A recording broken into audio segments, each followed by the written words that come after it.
If you were asked what happened to you before you took your very first breath, would you know?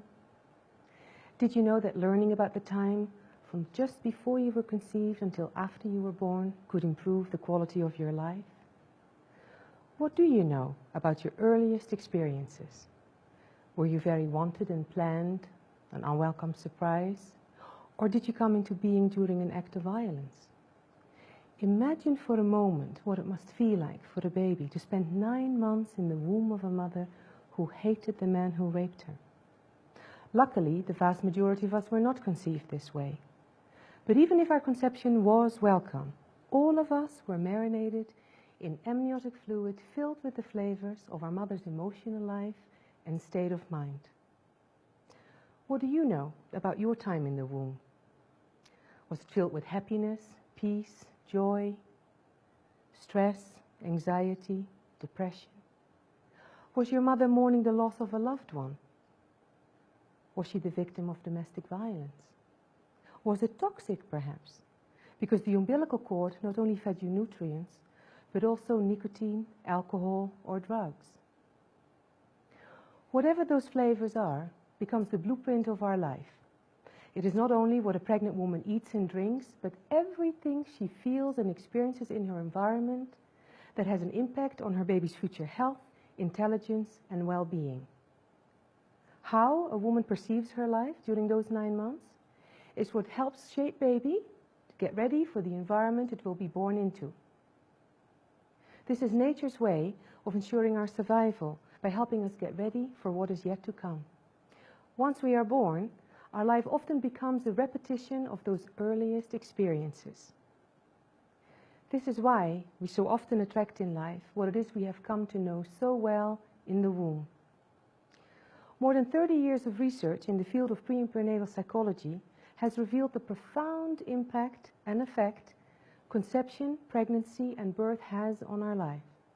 Most people go about their lives without realizing how these early verbal, emotional, and somatic imprints play a role. The latest research in epigenetic science suggests that the most critical and formative period goes back even earlier than birth. Findings point to the time shortly before conception to after birth as the most critical and sensitive period in establishing patterns in all areas of our life: physical, mental, emotional, and relational. The fact that these findings have only been made in the last few decades explains why it is not mainstream knowledge yet that the journey from womb to world shapes our life. And remember, it wasn't even that long ago we were told newborn babies felt no pain, let alone remember what happened around the time of their birth. Many years of photographing and working with babies during and after childbirth has showed me that this is profoundly untrue. Many, many years ago, I met a little boy who would have a profound effect on my life. I remember how deeply moved I was when little Sultan, born 2.5 months early, stopped me from what I was doing when he reached out with his tiny hand to hold onto my finger. Abandoned by his parents, I realized that the only way he received touch was during the many medical procedures we had to perform on him to keep him alive. After that, I would pause in between doing all the unpleasant things to gently stroke his little hairy arms and back. During those moments, I often wondered, if Sultan is this aware when he should have been inside his mother for at least another 2 months, could it be that babies inside the womb are just as aware of what goes on around them? After becoming a member of the Association for Pre- and Perinatal Psychology, I discovered that everything I had begun to wonder was true. Everything that happens to us around the time of our birth causes long-term patterns, and these patterns often remain into adulthood. Adults that were born prematurely and spent several weeks in an incubator often continue to feel deeply isolated from the outside world, as if the plastic walls that once surrounded them had never really been removed. They're also very sensitive to bright lights, sounds, and touch. Most of the time, a nurse or doctor touches them, it is to do something painful, unpleasant, or scary. And Not only do they hear their own alarms go off when their heart or respiration rate drops, but also every time another baby requires immediate urgent care. When you come to think of it, it is not that strange that these patterns remain with them throughout adulthood. What I found really interesting is that when I talk to people about how the way we come into the world affects us, most people say, "They make so much sense," or that they wish they would have known, because then they would have done things differently. During my life, I discovered that nothing ever goes away until it teaches us what it is we need to know. It felt like the garments in my mother's closet had become the wardrobe of my life. When I understood that her outfits didn't belong to me, I could begin to take them off and finally start to dress myself in my own unique fashion. A few years ago, I showed the lead singer of a popular rock band who suffers from voice issues this photo of an intubated baby. I wanted to help him understand that when he was born and they need to put a tube down his throat to help him breathe, it had also prevented him from making any sounds, even when he was crying. He had tears in his eyes when he looked at me and said, "I finally understand why it has been so difficult for me to find my voice and to express myself unless I scream into a microphone on stage." I also found it heartbreaking when I learned that the tragic characteristics that Saddam Hussein and Hitler share with almost 75% of death row inmates here in the United States are an unwanted conception and an extremely difficult prenatal period and early start in life.